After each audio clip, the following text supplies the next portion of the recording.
မင်္ဂလာပါတငယ်ချင်းတို့ရေဒီနေ့တော့ပါကူအချိုပွဲလေးချက်စားရအောင်နော်ချက်ပြပေးပါဆိုတော့အခုမှပဲချက်ပြပေးဖြစ်တော့တယ်တာကူကိုတော့ဒီတစ်စိတ်ကလေးကိုသုံးပါတယ်နော်ဒီတစ်စိတ်ကိုမှတ်ထားပေးပါဒီဟာလေးကိုကျွန်မတော့စိတ်တိုင်းကြပါတယ်ရိုးရလာတဲ့တစ်စိတ်တွေလည်းသုံးလို့ရပါတယ်တူတူပါပဲအခုရေကိုကျွန်မအစင်သစ်ချိန်ပြီးတော့ထည့်ထားပါတယ်ဒါကနှုတ်စီဘူးနဲ့ဆိုလို့ရှိရင်၄ခွက်ပေါ့နော်နှုတ်စီဘူး၄ဘူးကိုထည့်ပြီးတော့စူအောင်ထည့်ထားမယ်เนาะရေနှုတ်စီဘူး၄ဘူးပါနောက်ပြီးတော့တာကူကကြတော့1 cup ပါကူ1 cup အုံလို့ကကြတော့တပူအုံလို့ကိုလည်းကျွန်မဒီစိတ်ကိုသုံးထားပါတယ်ဒါတော့ကျွန်မဘာမှမဟုတ်ပဲလုပ်ဒီစိတ်ကိုပဲသုံးပြပါတယ်ဆိုတော့နှုတ်စီဘူးကရေနှုတ်စီဘူး၄ဘူးနောက်ပြီးလို့ရှိရင်ပါကူက1 cup ပြီးရင်တခြားဒါကတော့ကစွန်းဥကတော့ကျွန်မရွှေကစွန်းကိုမရခဲ့ဘူးပေါ့နော်ရွှေကစွန်းမရခဲ့တော့အာလူနဲ့တူနေသလိုဖြစ်နေမှန်တယ်ဒါကစွန်းဥပါပဲရတာလည်းရှိပါတယ်အယောင်ပဲမလှတာပေါ့နော်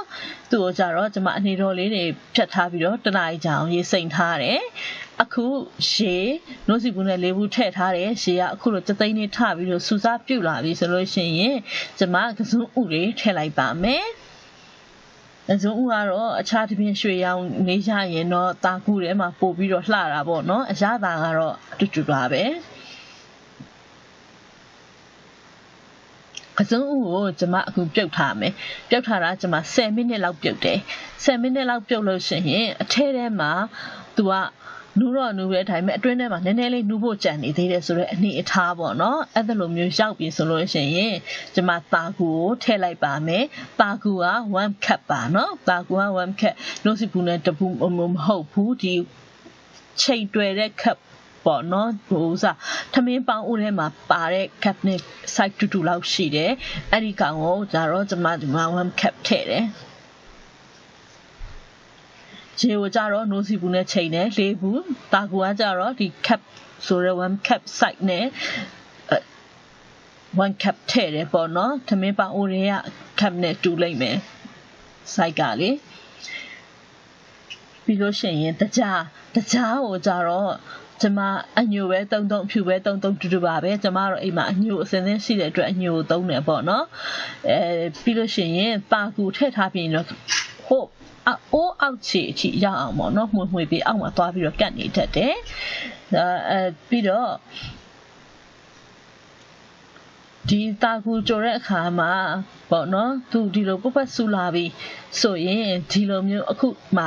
အထက်ထဲကမျက်စိလေးတွေမပြောက်သေးဘူးเนาะဒီမှာဟိုအတိုင်းပဲရှိနေသေးတယ်ဘေးမှာအကြည်လေးတွေပဲရှိနေသေးအဲ့လိုအချိန်မှာဆိုရင်အခြားအရာသာတွေဖြစ်တဲ့တကြားထည့်လိုက်ပြီးတကြားကတော့ကိုစိတ်တိုင်းကြအချိုပေါ့နော်ပြောင်းလဲပြီးတော့ထည့်လို့ရပါတယ်ကျမကတော့အချိုပေါ့စားတယ်လူဖြစ်တဲ့အတွက်ကြောင့်မို့လို့ပေါ့နော်အချိုအများကြီးမထည့်ဘူးအုံတို့တော့ကျမကဒီမှာတပူးသုံးတယ်တချို့ကထညက်တွေပါလေထည့်ပြီးတော့ကြိုတာပေါ့နော်ထညက်နဲ့ကြိုတာလေအရင်စားလို့ကောင်းတယ်ဒါပေမဲ့ကျမအတွက်ကဒီမှာထညက်ကဝယ်ရတာပိုပြီးရှားပါတယ်ခက်ခဲတယ်ဆိုတော့ထညက်မသုံးမင်းနဲ့အုံတို့ပဲသုံးတာအုံတို့နဲ့မှုမွေးလေးနဲ့ပဲစားကြရအောင်နော်ဆိုရင်အဓိကကတော့ဒီလိုထည့်ပြီးဆိုလို့ရှိရင်အိုးအောက်ခြေအထိကိုပေါ့နော်ရအောင်မှုပေးပါနော်အောက်မှာကတ်နေတတ်တယ်ဒီမှာဒီလိုမျိုးအနေအထားလေးဒါသူ့ရဲ့အထဲထဲမှာပါကူရဲ့အထဲမှာမျက်စိလေးရှိနေတဲ့အနေအထားလေးကိုပြတာပါပြီးရအခုကတော့စားထည့်လိုက်တယ်စားကိုတော့ဇွန်းတက်တလေးနဲ့ပေါ့နော်ကျမနှစ်စွန်ထည့်တယ်အပေါ့ငန်းကတော့ကိုနည်းနည်းထိမ့်ပြီးတော့ထည့်ပေါ့နော်ပြီးတော့မှလို့သလိုပြင်ရတာကလွယ်ပါတယ်အထူးကတော့ပါကူရဲ့အနေအထားကိုကြည်တာမှန်မို့ပေါ့နော်ကျမအရင်တော့ကြိုးစားတော့လည်းဒီလိုပဲခဏပြတ်တယ်ဘာဖြစ်လို့ဆိုတော့ကိုကအရင်ကျဲတယ်ထင်ပြီးတာကူတွေအများကြီးထည့်တဲ့ခါမှာတကယ်တမ်းကြက်သွားတယ်အေးတဲ့သွားရောလုံးဝခက်ခဲကြီးဖြစ်ပြီးတော့လေစားလို့လုံးဝမကောင်းတော့ဘူးဖြစ်သွားတယ်ပြီးတော့မျက်စိအကုန်လုံးပျောက်တဲ့အထိကိုကစောင့်နေတဲ့အခါမှာကော်လို့ဖြစ်သွားတယ်တာကူစီတွေတကယ်တမ်းမရှိတော့ဘူးသူကမျက်စိလည်းပျောက်သွားတာကူစီလည်းခါတယ်ပျောက်သွားဒါမှမဟုတ်အကုန်လုံးမျက်စိပျောက်တဲ့အထိမဟုတ်ဘူးเนาะသူကဒီလိုအေးခံထားတဲ့အချိန်မှာပဲသူကလည်းသူမျက်စိပျောက်သွားလိမ့်မယ်အခုဒီလိုအနေထားကအတော်ပဲဖြစ်နေပြီဒီချိန်မှာအရသာမြည်မယ်လိုအပ်တာကိုပြင်မယ်ဒီလိုအနေထားဟာအတော်ပဲဒီလိုအကျဲဟာလည်းအတော်ပဲเนาะဒီအချိန်မှာဒီ 수뿌뿌수하배 상하러 매 바스라 뿌뿌수라비 솔루션 마디 토서나 체다의 옹노리 자리 쌀이 야다 ပေါ့နော်အကုန်လုံးအတော်ပဲအခုကြည့်လိုက်ရင်တော့အထဲမှာမျက်စံလေးတွေရှိနေသေးတယ်ဒါပေမဲ့ဒါတကယ်အတော်ပဲနော်မတွေ့လားပမတ်စုလာပြီဆို